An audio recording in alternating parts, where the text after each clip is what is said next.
Good morning to my U.S. colleagues and good afternoon to my colleagues from Europe.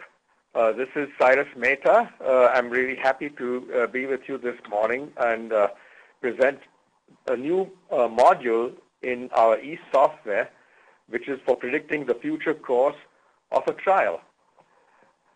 Now, the role of Predict within East is twofold.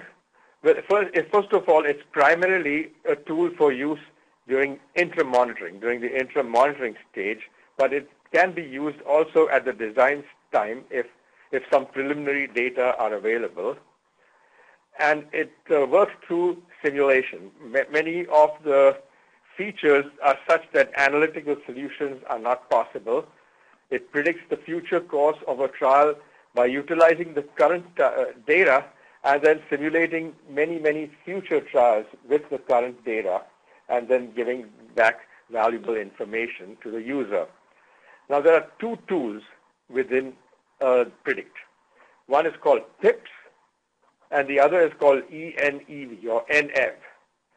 PIPS is an intuitive graphical display of all possible future outcomes, and it's a valuable tool for data monitoring committees to make decisions regarding early termination for futility or efficacy. NEV is a tool that is used for forecasting enrollment and producing accurate estimates of how the events are going to arrive over time in an event-driven trial. It utilizes patient-level data and site-level enrollment plans to do this. And both these tools are available in East. A little more detail on PIPS. PIPS stands for Predictive Interval Plots, and what it consists of is a series of repeated confidence intervals for the future, conditional on what you've already seen. And these repeated confidence intervals are stacked one on top of another in a very graphical, intuitive display that facilitates early termination decisions. The thing that's unique about looking at repeated confidence intervals stacked in this manner is that the decisions are based on parameter estimates rather than on hypothesis testing. And this is important because it is the estimate that makes a difference when you're considering the clinical relevance of a result. PIPS, the brainchild of PIPS is the references below. They have been developed by colleagues of mine at Harvard, led by Professor L.J. Wei, and then his students and colleagues, Ling Li, Scott Evans, and Hajime Uno. And their work has been published in these two references, which are displayed here. NEV is for enrollment and event forecasting, and it is a unified framework because it simulates both the arrival of patients and the arrival of events over time. And patient arrivals are modeled at the site level, taking data from each individual site and simulating each individual site as an independent Poisson process. The events are modeled also, these also at the patient level now, using the assumptions of the patient arrivals, and then generating survival data through an exponential model. And at the interim analysis, as new data arrive, the Poisson parameters and the exponential model parameters are updated by Bayesian methods. And the reference for this approach is given below. There's a fundamental paper on this by Anisimov and Fedorov in 2007.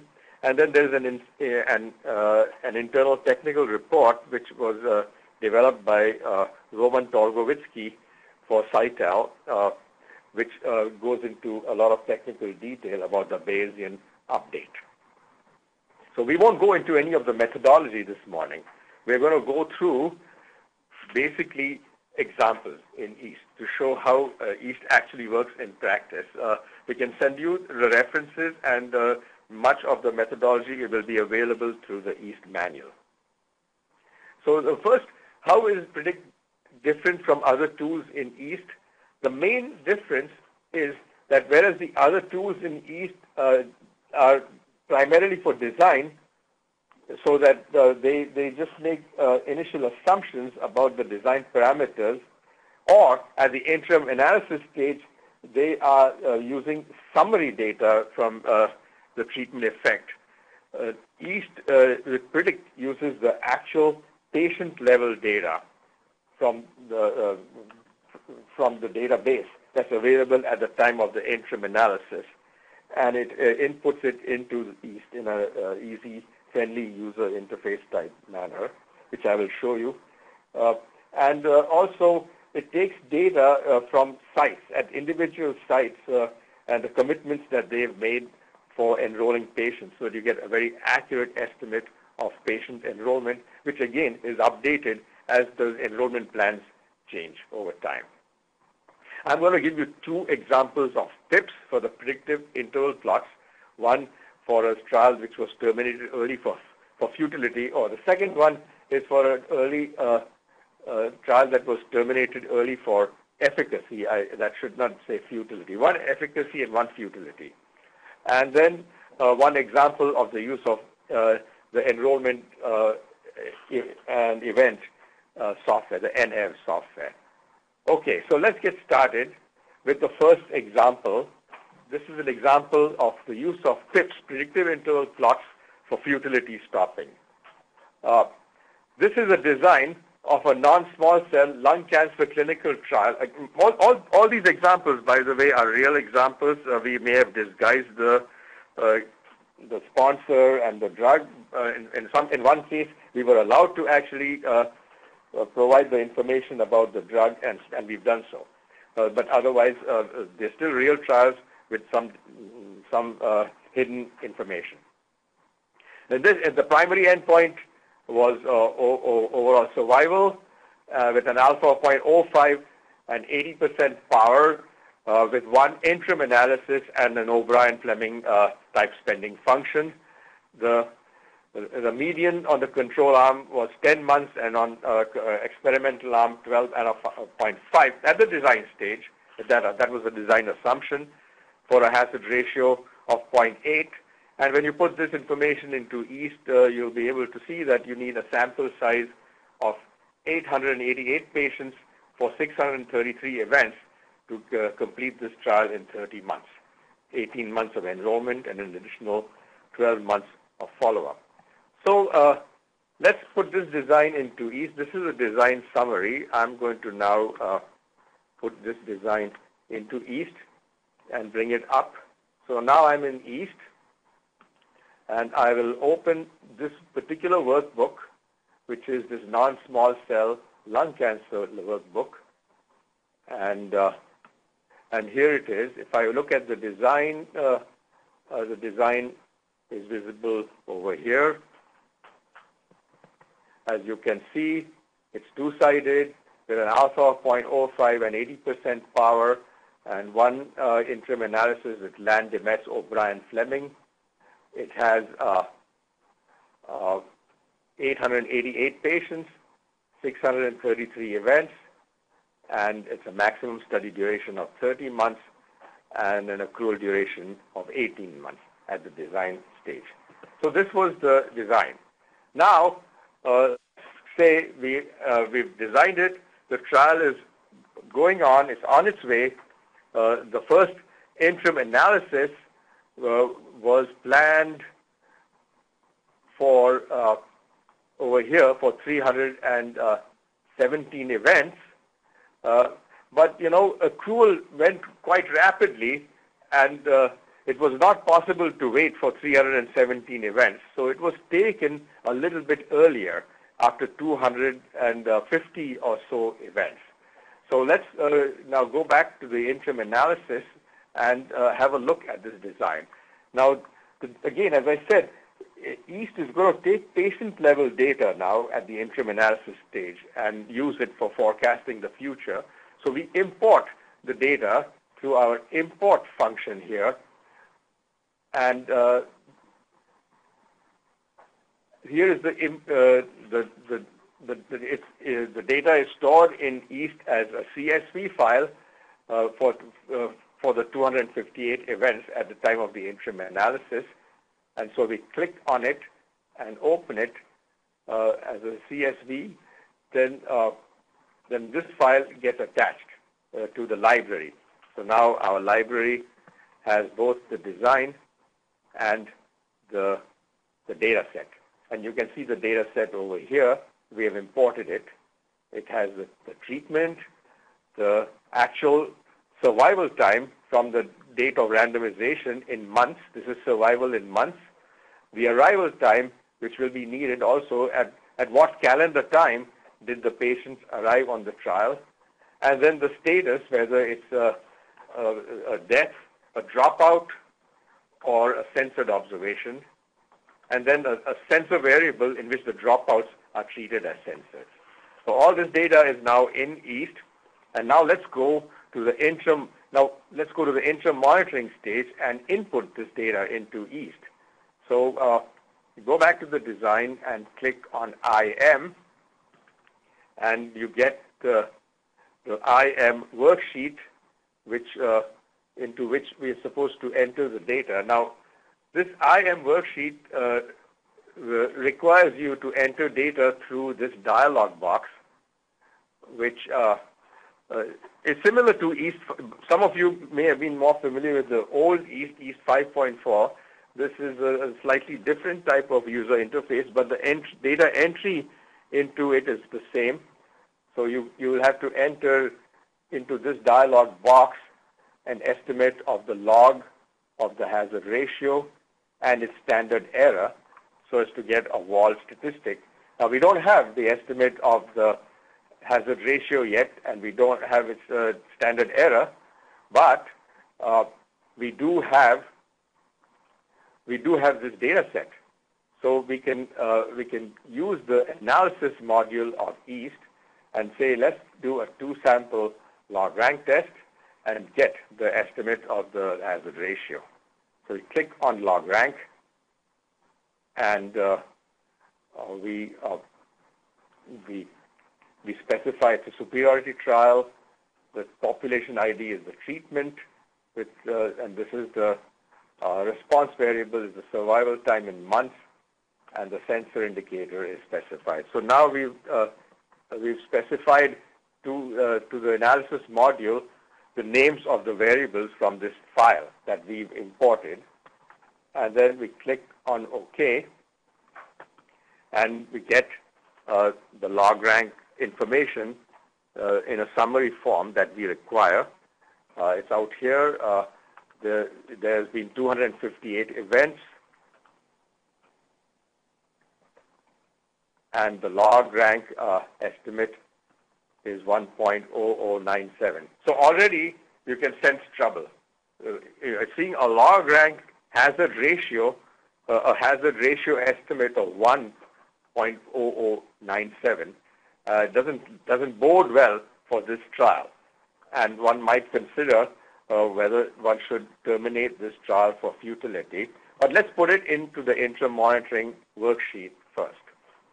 So we go over to the IM, and we also want to view the summary data so that we can enter it. So we select the summary here on the side, and we will input this data into this interim monitoring dialog box by saying that, well, we've already seen over here 258 events. We've seen 258 events, and we've seen a hazard ratio of 1.0097. So let's put in here 258.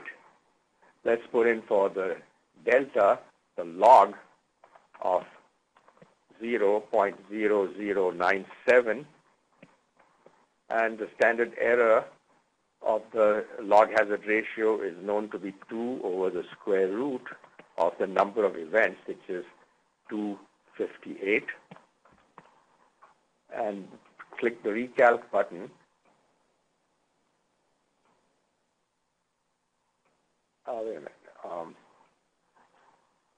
This is a log of 1.0097, sorry, not 1.0097. So that's the test statistic. It's not a really great test statistic, and things don't look that good. If you look at the current information, this is the current design.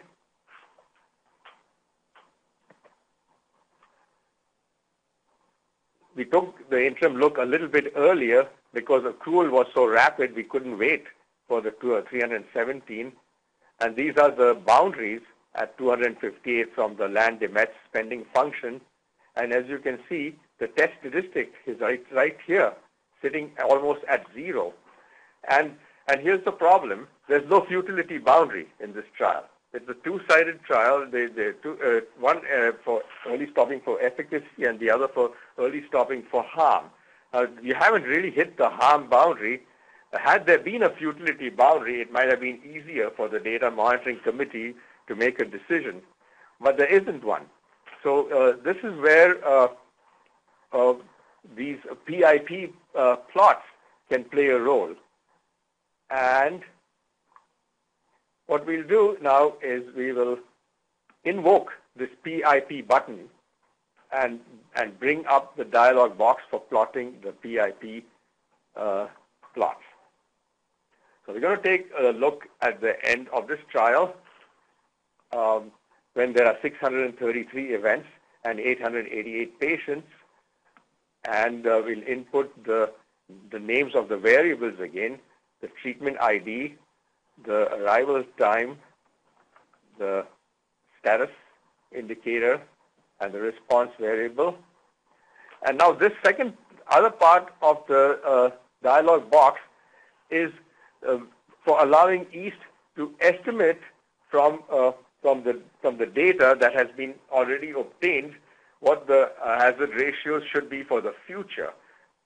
So you can allow EAST to estimate the parameters from the data, or if you want to do a sensitivity analysis, you can change those inputs. But let's first click on this button, and so EAST now has estimated from the data that this is the accrual rate. The patients are coming in at the rate of 50 per month. It has estimated that there are some dropouts. This is the dropout hazard. And it has estimated the lambdas for the two treatments. And you can see that the estimates show that the two lambdas, the hazard for the treatment arm and the control arm, are almost the same. Now, we will simulate the future trials. Given this data, given the inputs, we'll simulate 1,000 future trials. These are all conditional on the data obtained at this interim analysis. So we click on the simulate button. It does 1,000 future trials, and it gives you these PIP plots, PIPs. Now, you have never seen these kinds of plots. Many of you have never seen these plots before, so let me explain what they're doing. I'll make this a little bit bigger, minimizing the ribbon.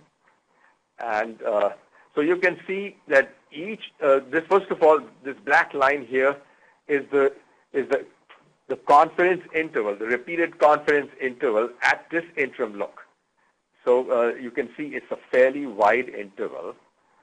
That's what we've seen so far. This vertical line is the hazard ratio of 1. The x-axis of this plot is all possible hazard ratios, ranging from 0.6 to 1.6. And this vertical line is that hazard ratio of 1. Now these intervals,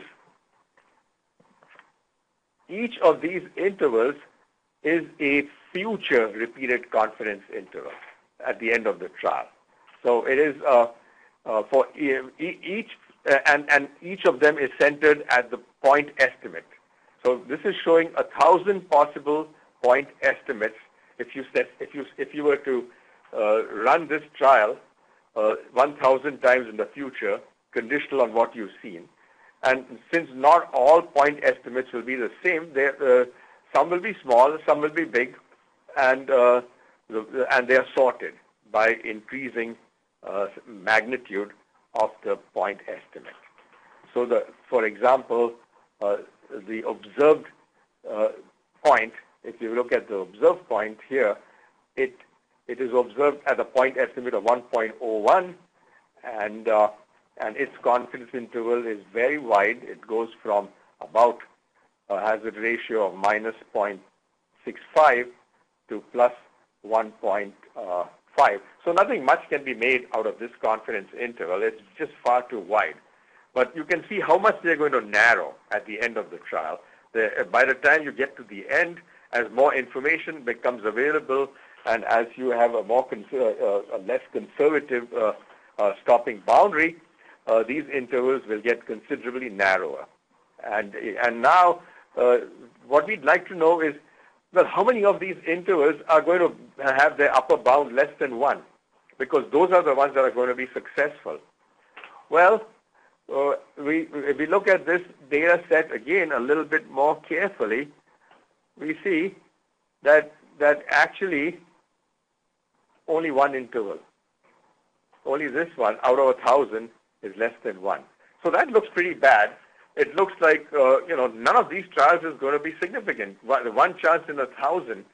Should we terminate for futility? And the data monitoring committee feels, yeah, maybe even though there's no futility boundary, maybe we should. But before they actually do that, they say, well, let's bend over backwards. This PIP was generated from the assumptions that what we saw is the truth, that the hazard ratio that we saw is 1.01.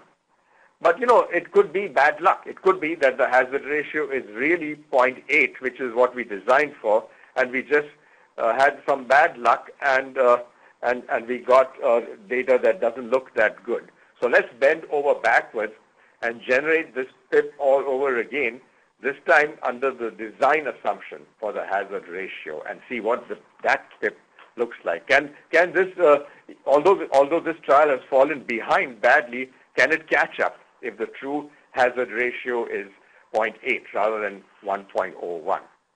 So we go back and we say, well, we'll save this PIP in our workbook, and then we will edit it and specify that, well, we now want to simulate under the hazard ratio of 0.8. So that the treatment arm will have a hazard of 0.8 times the hazard of the control arm, which is 0.03328.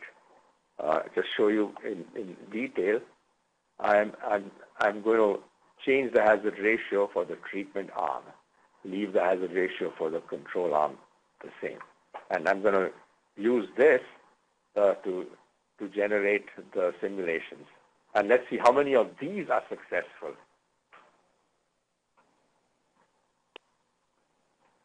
So this time, we see quite a few of these final confidence intervals, which are they have upper bounds smaller than 1. So, in fact, if you look at this sidebar, you see that actually 27% of them, 276 of them, were successful.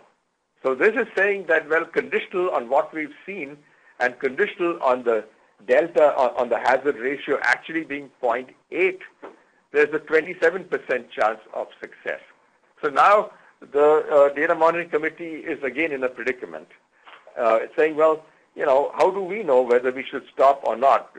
Should we allow the sponsor a 27% chance, or should we terminate the trial? And this is where the confidence interval approach has an advantage over the hypothesis testing approach. Because with a confidence interval approach, you can ask the question, well, how many of these intervals that are going to be successful are clinically meaningful? From a clinical perspective, from the point of view of selling this drug, of marketing this drug, of actually benefiting patients. So one thing is for sure, that if the hazard ratio is less than 0.8, then that's okay. They can still market the drug. But if the point estimate is more than 0.8, it becomes just a Me Too drug. Then there are many others that on the market for non-small cell lung cancer that can do that. And so if you look at the question of these trials that are statistically significant, all of these ones in this region, how many of them are clinically meaningful? Well, for that, you should look at this vertical band here. This vertical band is actually a distribution of all the hazard ratios that you have seen. So for example, it's broken up into quantiles of 5%. So all the best 5% of simulations are in this band, in terms of hazard ratio. The next best 5%, which is between 5 and 10% of simulations, are in this band, and the next 5% are in this band, and so on. All the hazard ratios which are smaller than 0.885, which is the median, are over here. But what you see is that this band here, this best 5% of hazard ratios, starts at 0.8.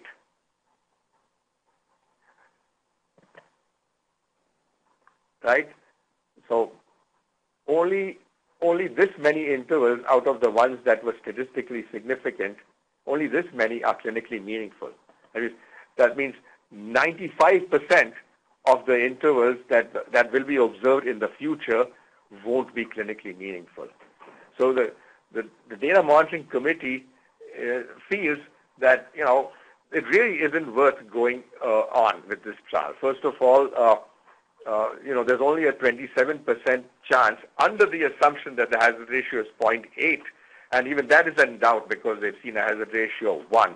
So there's really a risk to the sponsor, and the cost benefits don't work out. There's only, even under the assumption that the truth is the design assumption of 0.8, there's only a 5% chance of getting a clinically meaningful and significant outcome.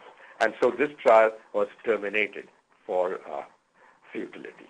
And this is the first example. Okay, good.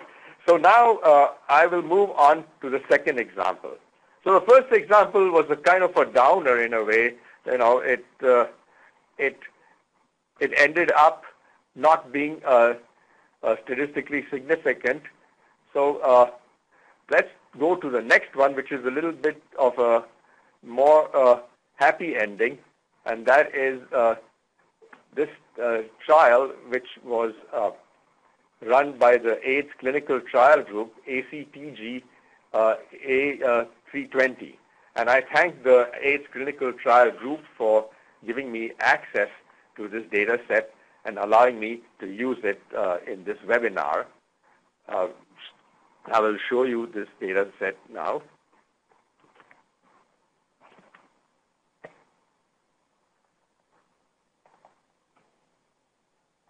So this was a trial of a two-drug combination, AZT plus Epivir, versus a three-drug combination, AZT, Epivir, and Prixivan. It was at a time when lots of very, very positive results were coming out from the AIDS Clinical Trial Group, and these were HIV-positive patients. The primary endpoint was time till the occurrence of AIDS or death. The alpha was 0.052-sided, and the trial had 93% power, and to detect an improvement, a hazard ratio of 0.71, with 67% event-free at 18 months on the control arm and 75.25% event-free at 18 months on the experimental arm.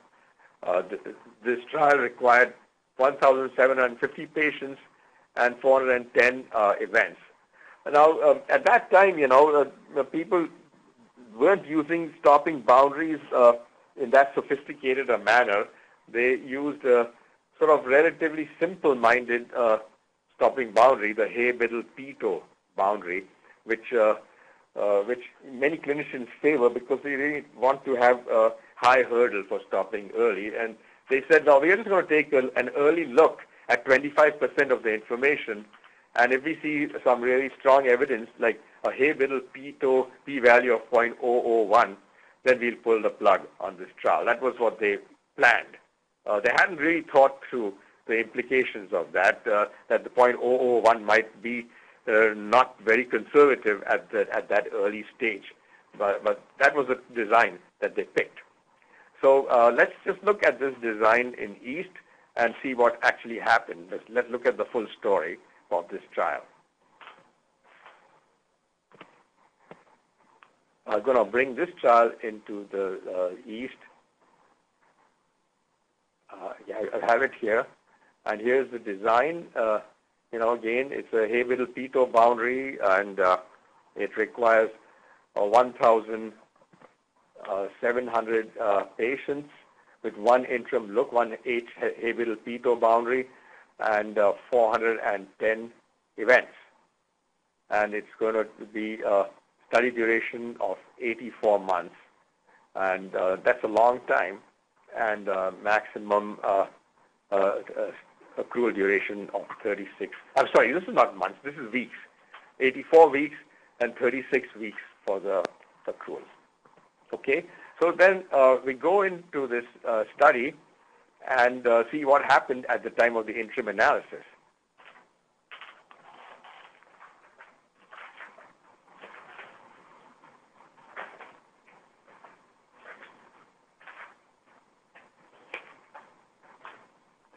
And before I do that, let me just show you the boundary. Here is the stopping boundary. It's a Hay-Biddle-Peto. It's going to take one look after 25% of the information, and with a p-value of 0.001, which corresponds to a z-statistic of 3.2, and then a final analysis. Okay. So now, but at the interim analysis, this is what the data looked like. We'll import the interim analysis data into East.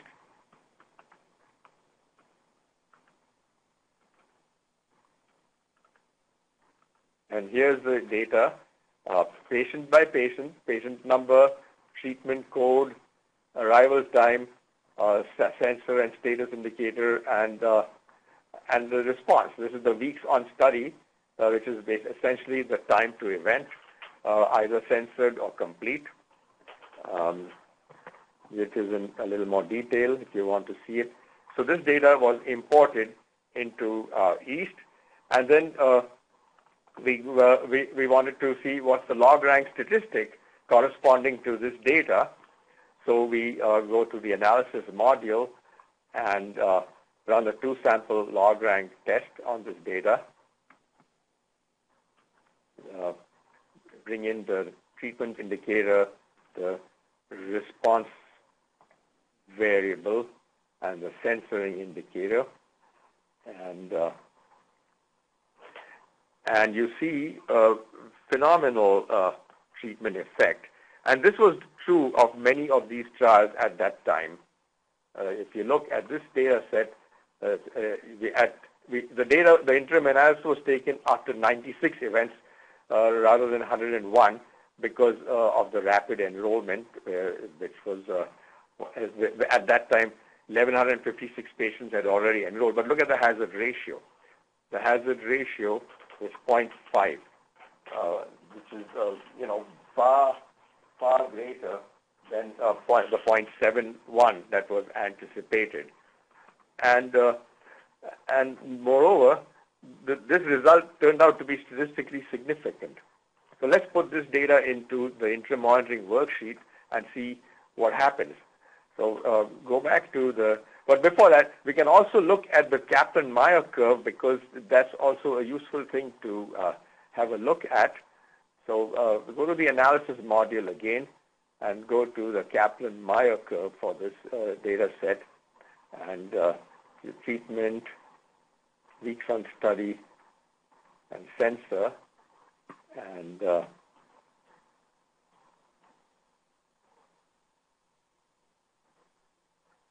so you see now two things. One is that, yes, the curves have separated out, and we know that the results are significant. On the other hand, it's really very early. You haven't even hit the 80th percentile, let alone the median.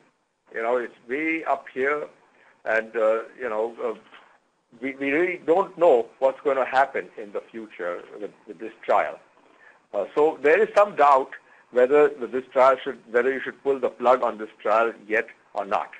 So we'll close this now, and we will bring this data set into the interim analysis worksheet.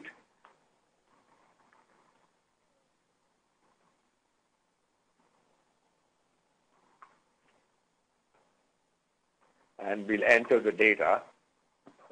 Remember, the data set said that we had a hazard ratio of 0.5, and we had only seen 96 events. So we can enter that in here to this dialog box and see we've seen 96 events, and the estimate of hazard is 0.5052. So put down log of 0.5052. And the standard error is 2 over square root of 96. And so, the test statistic is fairly big, as you can see. This is the test statistic, 3.3 standard deviations. With this value for the events, and this is the delta, and this is the sigma.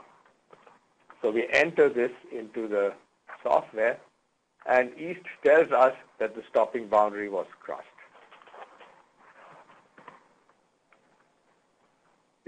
We have crossed the Hay-Biddle-Peto critical value.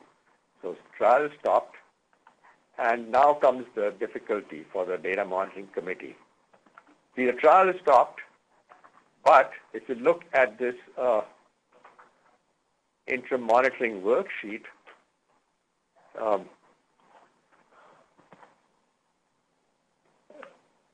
here are the boundaries. These blue dots are the boundaries, and this green dot is the observed statistic. So this observed statistic is just barely statistically significant. It's very early. We've only taken 96 events. We are supposed to go, up to 400 events, and we're only 25% of the way, only barely statistically significant. So data monitoring committee is not inclined to stop at this point. Its responsibility is to the sponsor to make sure that there are robust results which will be convincing and which will, alter medical practice. On the other hand, they also have a duty, a primary responsibility to the patients to make sure that that patients are not unnecessarily being treated with a control drug when the treatment drug is effective. So again, this is a situation in which the PIP can play a role.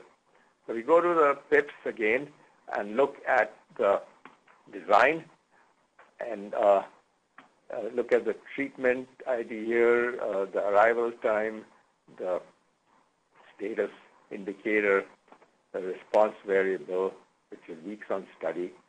And this time we will first simulate under the design assumption, which is that the hazard ratio is 0.5, which is this assumption here, that the lambda for the hazard for the control is 0.00053, and for the treatment is 0.00025, about half.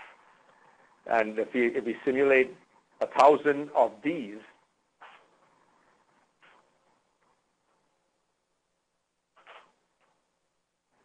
now you see quite a different picture than you saw last time. Let me move the x-axis so that we get a little more room on the right-hand side.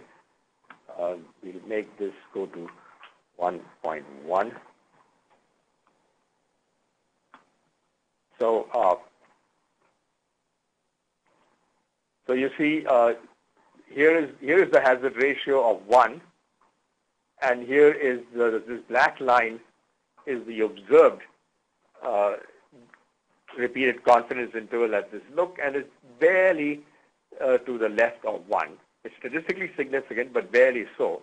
But if you look at the future intervals, every one of them is going to be less than 1. And in fact, there is not a single interval that is going to be, not statistically significant. So clearly, if the true hazard ratio is 0.5, this trial is going somewhere, going places. It's going to, and maybe it's not ethical to continue it. But again, one should play the devil's advocate and say, well, 0.5 that we've seen might be a fluke. Let's run it with the design assumption, which was 0.71, and see if what happens with 0.71. So we'll save this in the workbook. We'll save this plot, and then we'll edit it. And this time, we'll make the assumption that the hazard ratio is 0.71. So 0.71 times 0.00053. We simulate this.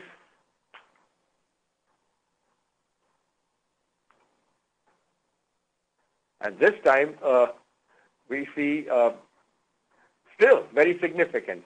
Almost all of the intervals were to the left of 1. Only about, a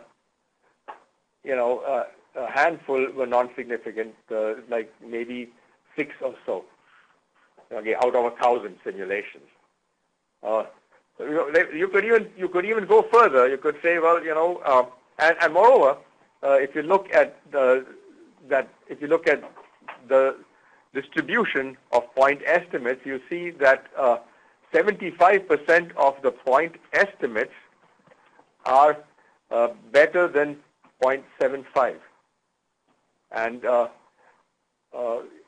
I'm sorry, 95% of the point estimates are better than 0.75.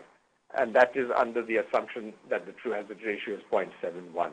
So that, it really means that the future trials are all going to be great.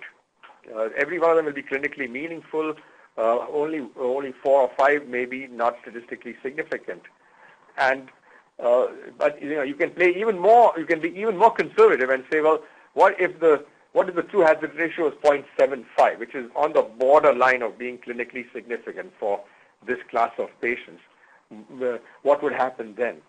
So we can again run this PIP and change the hazard ratio to a conservative one of 0.75. So 0.75 times 0.00053, and simulate this. So we are really bending over backwards to make that hazard ratio large. And even now, you can see almost 99% of intervals, only about 10, 12, 15 of them were not significant. So clearly, it's not ethical in this situation to continue this trial, even though it's early. And we are forecasting what's going to happen at the end of the trial using the data that we've already observed and making all kinds of conservative assumptions about hazard ratio. Even then, it's statistically significant and clinically meaningful. But even if you bend over backwards, you see that at least all the intervals from this band, from this band down will be all clinically meaningful, and this band corresponds to about a hazard ratio of 0.75. So this trial was indeed stopped for efficacy. So this was stopped for overwhelming efficacy. And now I'll go to my last example, which is on enrollment and events. So I've given you two examples on PIPs. I'm going to give you now an example on NEV.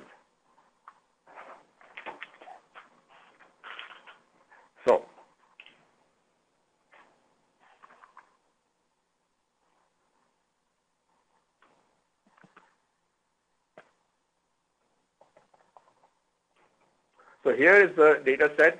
This is an oncology trial. I'm calling it OncoX. The endpoint is overall survival and is one-sided alpha of 0.025 with 90% power, one interim analysis. This had both efficacy and futility boundaries, and the median on the control arm is 5 months, median on the experimental arm is 7, for a hazard ratio of 0.71. And in order to complete this trial in 30 months, you need 460 patients, and in order to get the 90% power, you need 374 events. This is all design stage assumptions, and these are all summary assumptions with no information about what's going on at the site level. Here's the design. It's got efficacy and futility boundaries. It's got 460 a sample size of 460 and 374 events. Okay, so now if you now let's bring this trial into East.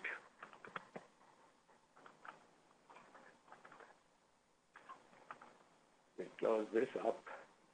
Not needed.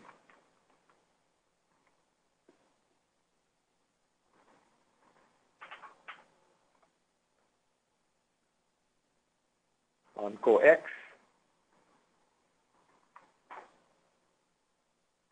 and here's the design of OncoX, which we just showed you.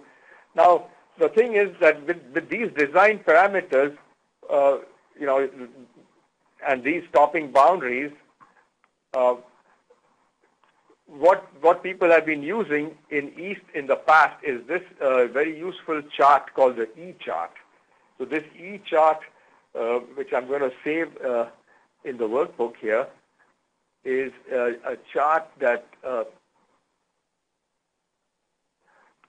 tells you how the enrollment will arrive and how the events will arrive, but only based on initial assumptions. It doesn't take into account the site-level data at all. It just assumes that patients are going to come in at a uniform rate over a 24-month period and be followed for another 6 months. So, but now in the new East, we actually have data right at the design stage. We have data from the individual sites. How many sites are there, and how much are they committing to enroll? So I'm going to bring in the site-level data which we had collected at the time of the design.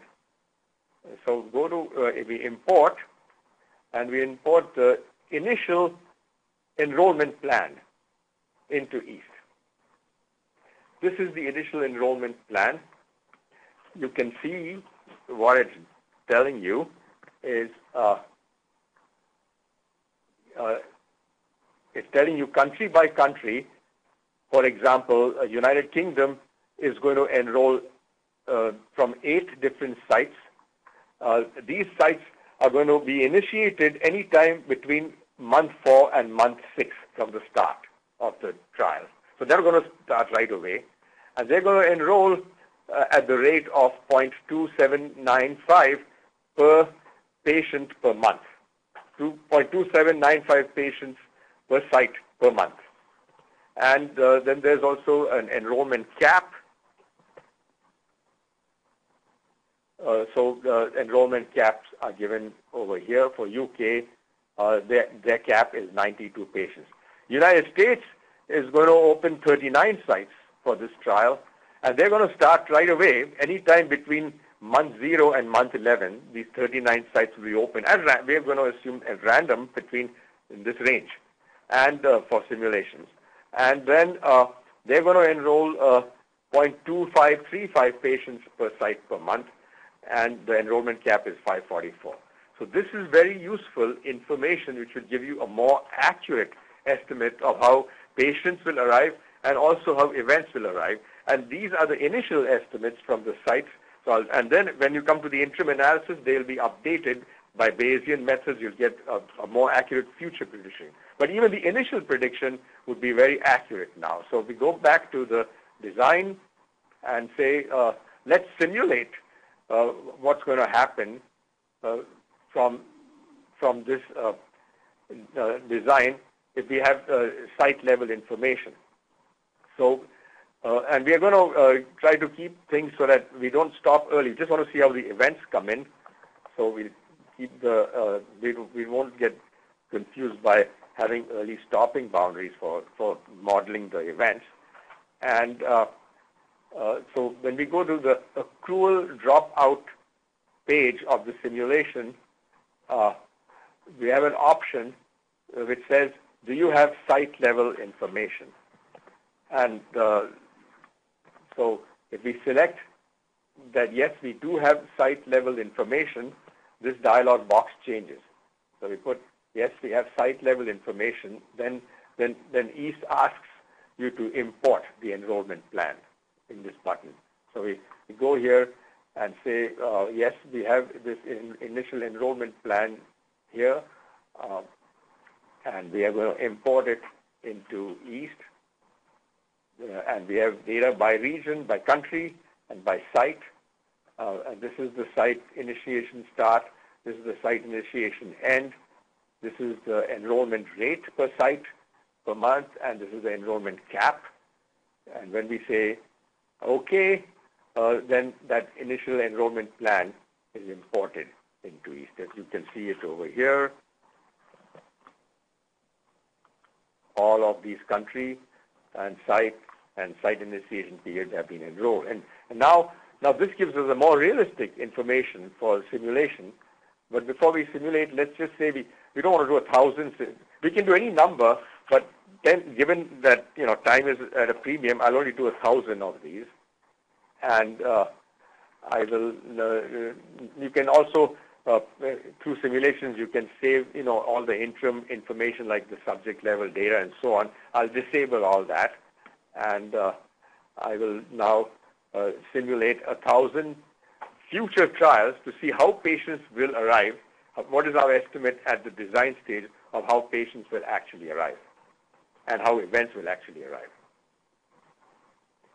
So here we are simulating.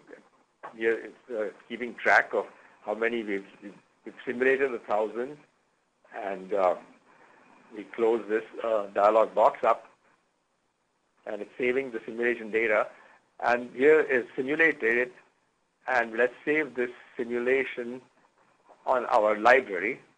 Here's Sim1 simulated on the library. All the information is available here. If you click on it, you will see the simulation results, power, and so on. But what we really want to see from this simulation is the enrollment and predictions. And now you see the enrollment predictions are a little bit different than what they were in the naive approach. You see that they so what this chart shows you. Let's just make this a little bit bigger. I'll change the settings on the x-axis so that it goes from 0 to, let's say, 24.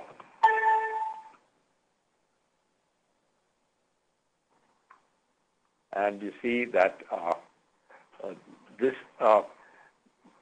these are 95% credible intervals. So we've done 1,000 simulations, and this red line gives you where only out of the 1,000, only 25 simulations went outside of this red line, and only 25 simulations went below this green line. So 950 of the simulated future trials had a path which was in between. And this blue line is the median path. And so you see, with this, you can get a more accurate estimate of when you'll get various patients. So, for example, if you type in 20 months or 18 months, say, you can say, well, at month 18, everybody will have arrived. The credible interval is 460. But if I go to month, let's say, 15, then at month 15, I can have, there's only a 5% chance that I'll have more than 422 patients, and there's only a 5% chance, 2.5% chance that I'll have more than 422 patients, and only a 5% chance that I'll have less than 383 patients. So these are credible intervals for enrollment, and I can get similar credible intervals for the events. So I go here and they look at the events, and the event chart looks, again, it's more accurate. It's taking into account the enrollment as we predict them to happen, and again, we get credible intervals. Now, these are, again, only at the design stage, only using design data. But when we come to the interim analysis stage, we'll have updated information. Here we are saying, well, you know, if we're going to take an interim analysis at 18 months, how many events will there be, for example? And we see, well, at 18 months, we could have anywhere from 227 events to 269 events. If we are claiming that, well, we must take the interim analysis at 190 events, then we can look in the horizontal direction and we can say, well, 190 events will occur anywhere between 15 months and 16 and a half months. And so this tool can help you to plan the next interim analysis. But now suppose you've taken the next interim analysis and you want to forecast what's going to happen for the final analysis. So go back to the design and go to the interim analysis stage. Now, at the interim analysis stage, you will have seen patient-level data, actual data, as we saw for the PIP plots. So let's import that data into East.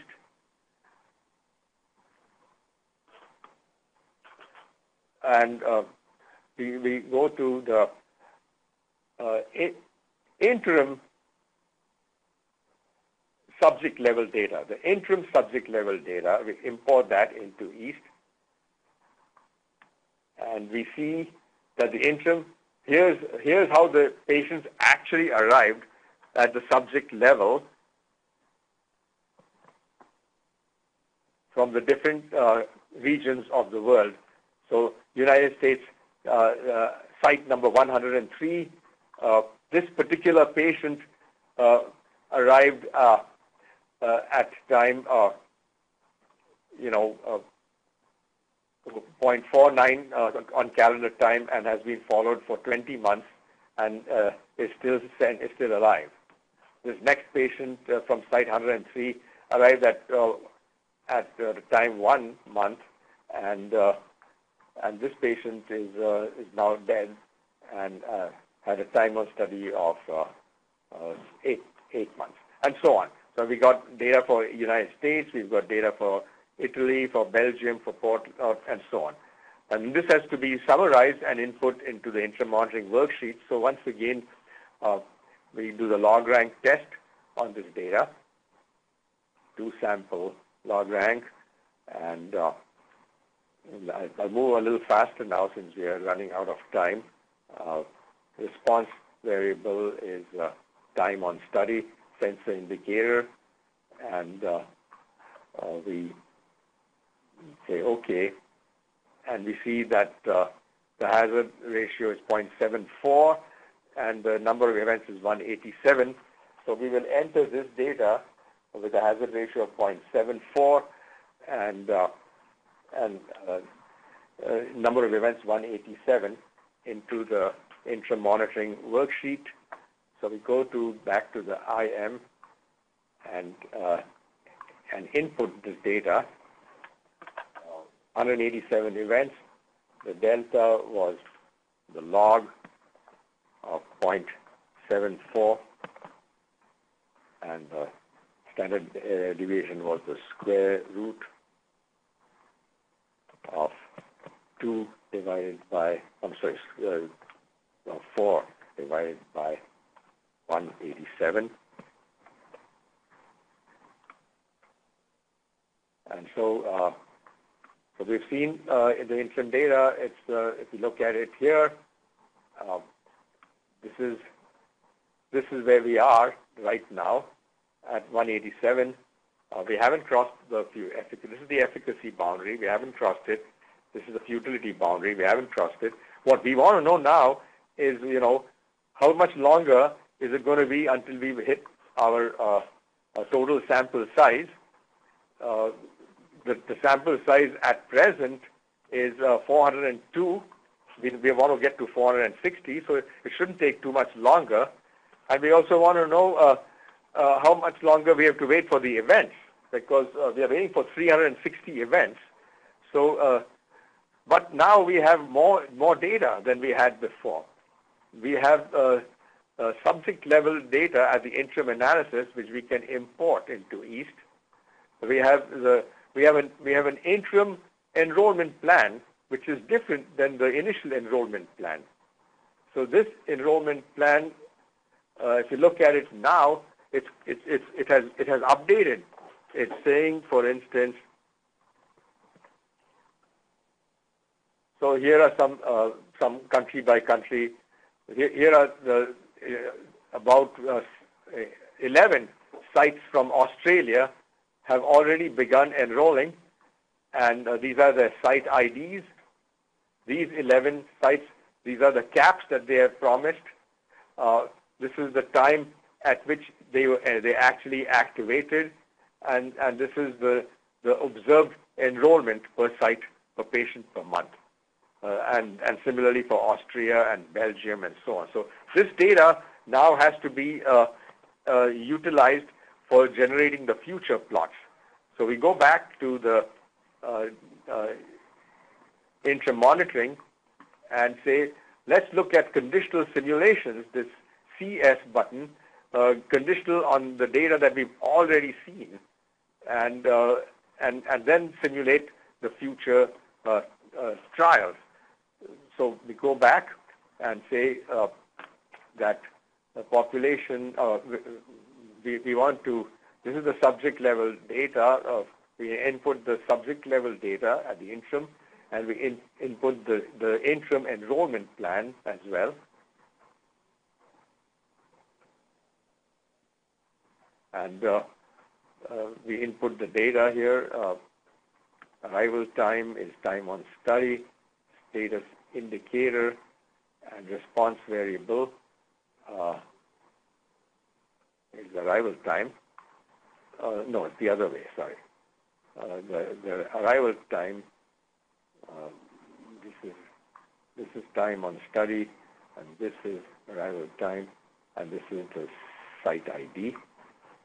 And then for the enrollment plan data also, you specify the site ID, the accrual rate per site, which is this variable, the enrollment cap. So all these are available from the data set that has just been imported, and the site initiation for the new sites. Some new sites have been opened, and again, site ID and site initiation time. And now we can simulate. Again, we only simulate 1,000 of them. But this is conditional simulation, conditional on the interim data, which has now been all updated with actuals.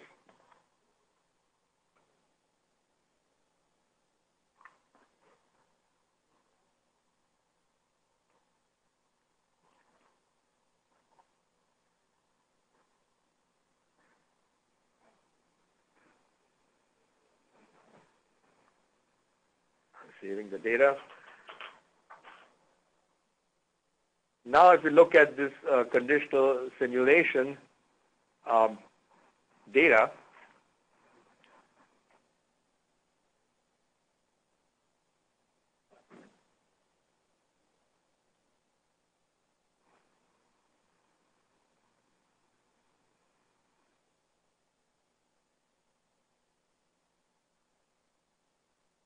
you see, this is the enrollment. This solid line is the actuals.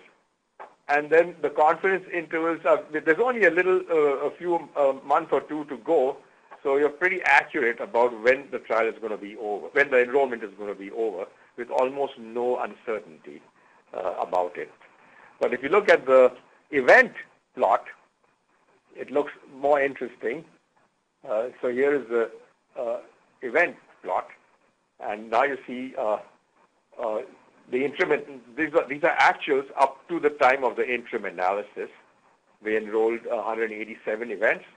I mean, we observed 187 events, and now we can get a very accurate forecast of how the future events are going to arrive, with only 2.5% of paths above this red line and only 2.5% of paths below this green line.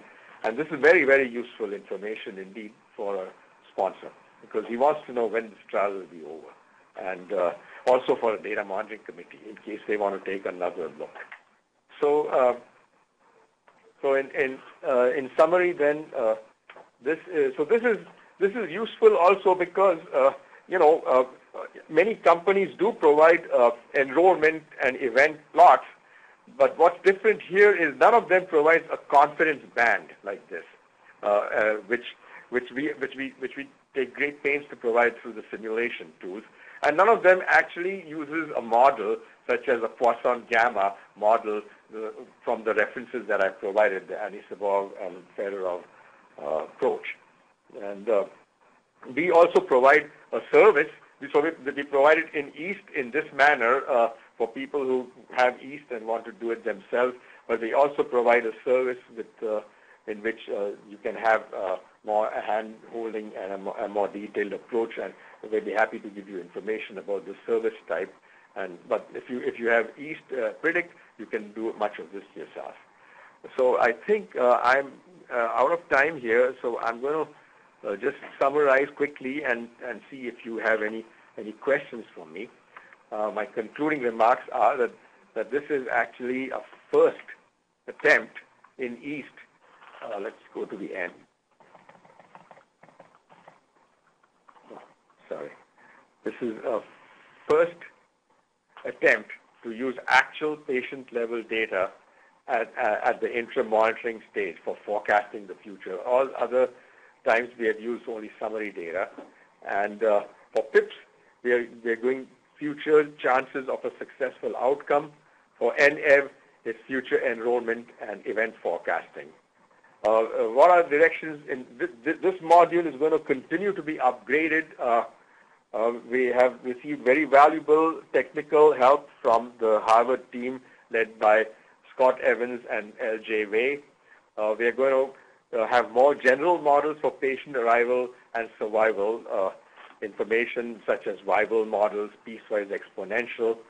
We are going to have integrate this into the adaptive module, the sample size re-estimation module, so that if you now decide at the interim that you want to increase the sample size adaptively, what will that cost you in terms of time in a more accurate estimate, and should you open more sites? In the PIPS, we only gave you distribution of point estimates for the hazard ratio and repeated confidence intervals. We're going to add to that distributions of p-values. And then we are going to have, we are looking to the user to provide us with inputs for providing more additions. So I thank you very much for your attention this morning. I hope you found this to be a useful and informative session, and that you would consider using our Predict module in East. I stop here. And this is where I'll introduce myself. This is Michael White. I'm the Director of Marketing here at Cytel. And before we get into the question and answer section today, will pose some of your select questions to Cyrus. But I just want to remind everyone that at the conclusion, when you leave today's WebEx session, you will be automatically forwarded to a survey, and we've taken some care with this survey that it provides Cyrus and the development team with your feedback, not so much on Cyrus's performance today, but specifically what you would like to see going forward and how useful the EastPredict tool would be potentially, and what would make it even more valuable to you. And your information is provided to Cyrus and shared with the East development team. So on behalf of Cyrus and the team, they're very much interested in your opinions. I also want to let everyone know that indeed the EastPredict module is now available, and you can simply go to cytel.com and click on East, and you will find out more about the EastPredict module and its capabilities, as well as the other version 6.3, East 6.3 release information, which includes East Escalate for dose escalation trials. So please do check out cytel.com for more information on the continuing advancements to East. I'll say a little bit more about what will be, what those of you who will be attending JSM here in Boston next week and through August 2nd through 9th, and we will have workshops both for EastPredict and also for East Escalate. And that information, too, can be found right on the Cytel.com homepage. You go to the homepage and you'll see the logo for JSM.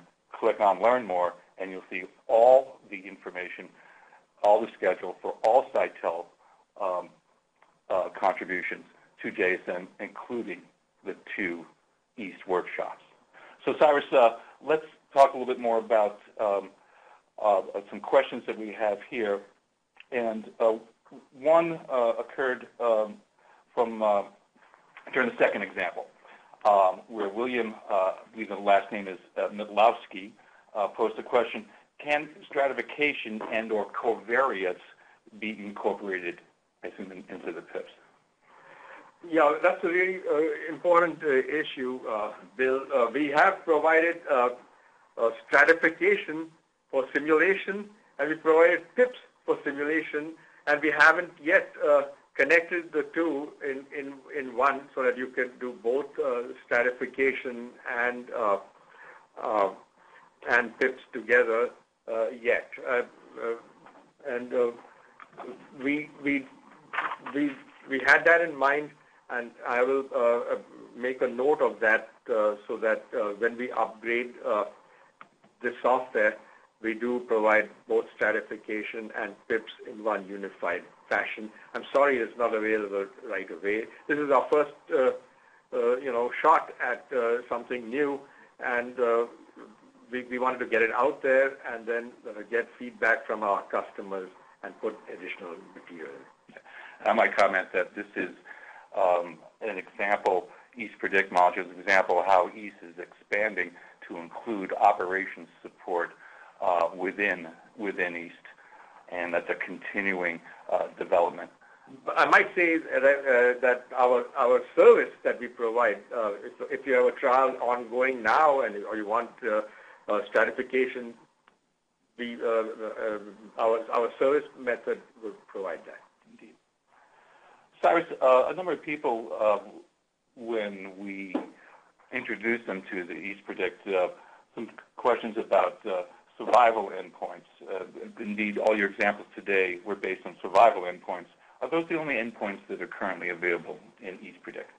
EastPredict has 3 types of endpoints: a continuous endpoints for normally distributed data, binomial endpoints for binary data, and survival. I use the survival module because the survival module is more interesting in terms of events. You have to model it's event-driven trials, and time to event information is built into it. So especially for the enrollment and event module, time to event is relevant. But having said that, the binomial could play an important role in many situations as well, and normal. A number of people have asked if today's slides would be made available. We hadn't planned on that because today's presentation was really focused on the Cyrus's demonstration, and the slides maybe don't have the same kind of value they would stand alone apart from the demonstration. However, everyone who's been on today's call and WebEx session presentation today, you will be receiving an email from me, Mike White, early next week with the replay, so that you can watch that again, of course, share that with your colleagues. And of course, there will be no charge for that, and that will be freely available via links to my email. You can also watch again Cytel.com on our events page for news of the replay of today's webinar. I may mention, too, you can go there right now and see also a replay of our dose escalation, the yeast escalate module webinar from just last month. Cyrus, maybe you can talk about what we might expect going forward from Yeast Predict and some of the thoughts that you and the development team have for expanded capabilities. Well, one very interesting idea which Professor L.J. Way had discussed with me was, in the binomial setting, there's a difference between what the DMC sees and what the sponsor sees. The DMC sees unblinded data and can come up with accurate forecasts, but they're not allowed to. There's a firewall. They can't really communicate what they're seeing to the sponsor. On the other hand, the sponsor doesn't see the treatment codes. They just see the treatment codes scrambled. So what kind of benefit do they have? Well, they can pool the data for one thing and certainly get enrollment, accurate estimates of enrollment and events from pooled data and get an idea of how long the trial will last.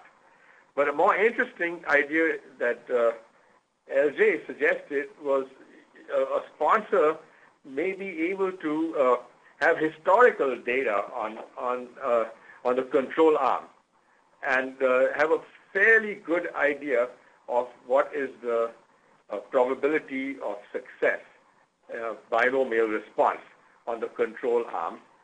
And then from the pooled data, they can kind of work out what could be the probability of response on the treatment arm and generate these pips. And then they could see, well, what would it take to reverse this trial? What type of effect would you have to see on the treatment arm in order for this trial to succeed, or in order for this trial to fail, or if it's a group sequential design, what would it take? Is it really worthwhile to take that next look? What type of effect on the treatment arm would you need in order that the next look is worth taking? And is that realistic? So this is something that we will try to facilitate for the sponsor. The sponsor looks at blinded data. They can certainly do all kinds of sensitivity analyses with blinded data. We want to make that friendlier for them, and certainly, for the adaptive blinded sample size re-estimation, PIPS and event will be both very valuable tools for the future. Thank you, Cyrus. Some folks are asking about which version of these supports this new Predict module, and it is indeed the Yeast 6.3 release, which is now available. And again, you can go straight to Cytel.com to the Yeast page, and you'll see a prompt to contact us, and we take some pride in getting right back to you and taking your inquiries, addressing your inquiries right away. And certainly, the folks who monitor or contact us can certainly help you and work with you directly as to what your upgrade path may be and your options as East continues to expand its capabilities. Another question, Cyrus, does the East Predict module always require patient-level data, or can summary data, like means and variances, be used instead? For the event enrollment part, we are accepting summary data. For the PIPs at present, we are taking data at the patient level. Now, when it comes, that's essential actually if you're going to have more complicated survival modules like Weibull or piecewise exponential. For just simple exponential, it's possible that you could use summary data because of the memoryless property, and we'll make that available in the next version. So if you're just willing to go with exponential survival, summary data can be utilized. If you want to do more sophisticated modeling, you'll need the patient-level data. Indeed. Well, Cyrus, we're seeing that we run a little bit over time, but that's a good indication of the questions that have been posed. I want to thank Charles Liu and Hrishikesh, who have been answering questions ongoing during your presentation and addressing the questions in addition to the ones that I've posed to you. I want to remind everyone who's traveling to JSM this year, by all means, please see us. We won't be hard to find there in the exhibition booth. And again, you go right to Cytel.com and you'll see the 2014 JSM emblem. Just simply click on that, and you'll be able to see all the talks from all Cytel personnel, including Cyrus, and you'll be able to. We hope to see you at JSM Boston, and indeed, we hope to see you in any time you can avail yourselves to any of our upcoming webinars. And for today, I will thank you on behalf of Cyrus, the East Development team, and indeed everyone here at Cytel. We wish you a good day. Thank you.